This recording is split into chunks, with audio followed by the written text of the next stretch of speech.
What's up, Narwhals? So, this is a read aloud of the story The Jumping Tree by Renee Saldana Jr. Two things, though, really quick. If I mess up the reading of this, if I stumble over words, I'm going to keep on going. Don't expect a perfect audiobook quality recording.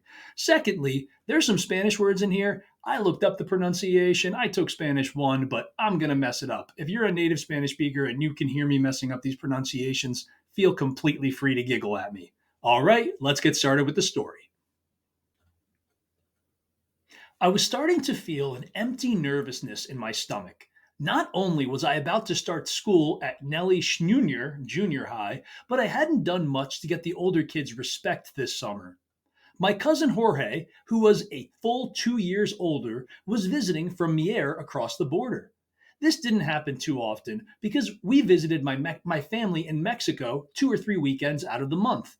And my Tio Jorge, Jorge's father, didn't own a car, so Jorge had to wait until my uncle could borrow some transportation. Jorge wouldn't start school for another 2 weeks, so he wanted to take a vacation in the States. Odd how, just across the border, only some 45 minutes away, people still walk to work. There was a milkman, a water truck brought drinking water to each house, and fruit and vegetable vendors drove or walked up and down the streets selling their wares. When I visit my cousin, he'd always make certain I had a good time. We'd spend hours on end in his father's carpentry shop sawing blocks of wood into rough imitations of cars and planes. We'd shave planks of wood until they felt smooth on the palms of our hands or our cheeks. We'd use the shavings later on for kindling or confetti, and we'd dig our fingers into the mountains of sawdust, sometimes as deep as our elbows. So when he came up to Penitas, I wanted to make sure there was always something doing. Since he was older, I didn't want to do things that were for kids, but I didn't know exactly how to entertain him. At the beginning of summer, Tio Nardo had hammered a few slats of wood to my granddad's mesquite tree in the middle of the backyard. Call it a treehouse, and we were set. It was just like the Brady Bunch, only their treehouse actually resembled a house, with its walls, windows, roof, and floor. We had to imagine all that. All we had, really, were flat places to sit on. But it was enough for us. One day after Jorge arrived, Ricky was over, and we came up with a jumping and gymnastics competition. Actually, Ricky came up with the idea because he was good at that stuff. He was always saying,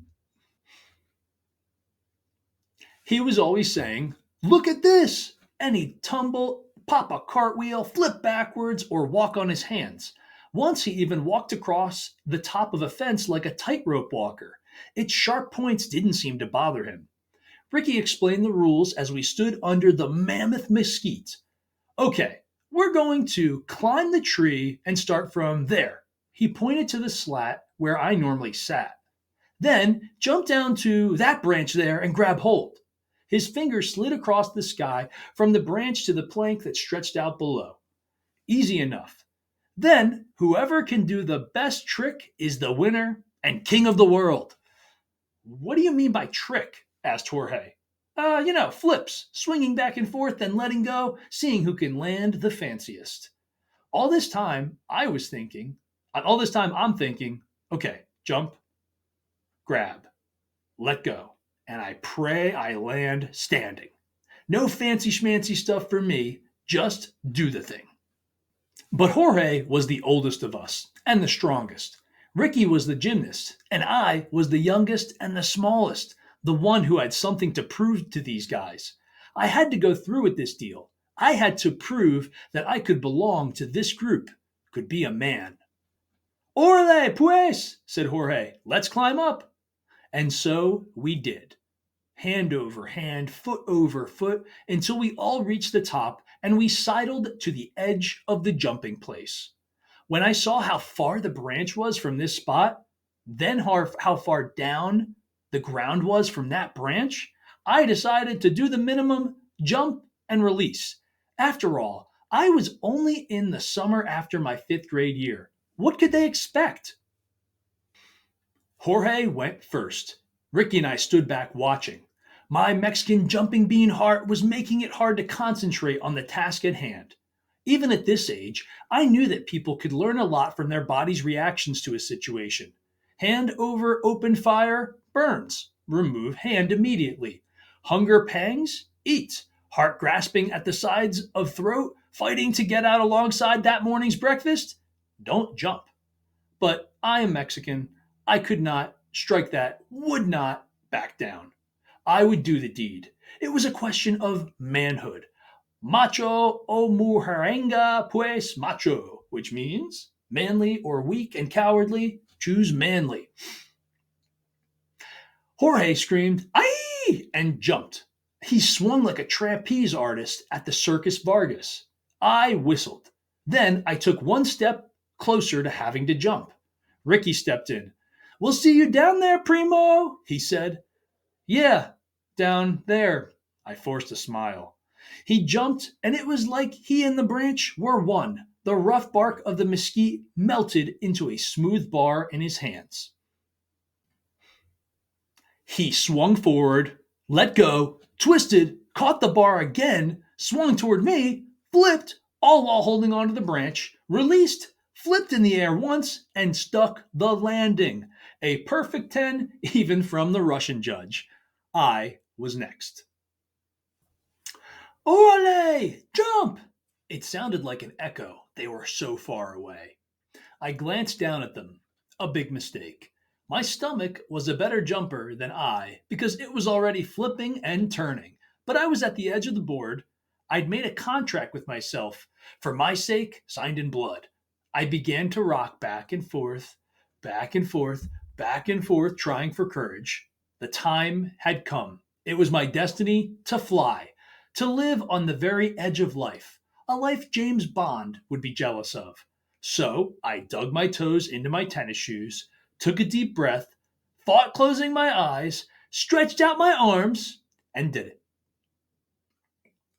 I saw myself from below somehow, my body, like Superman's, flying over Metropolis, the branch growing bigger, closer, within reach. All I had to do was grab hold now, just let the momentum carry me toward the branch. The bark, rough on my palms, would be my safe place. All I had to do was close my fingers around the branch, then swing and.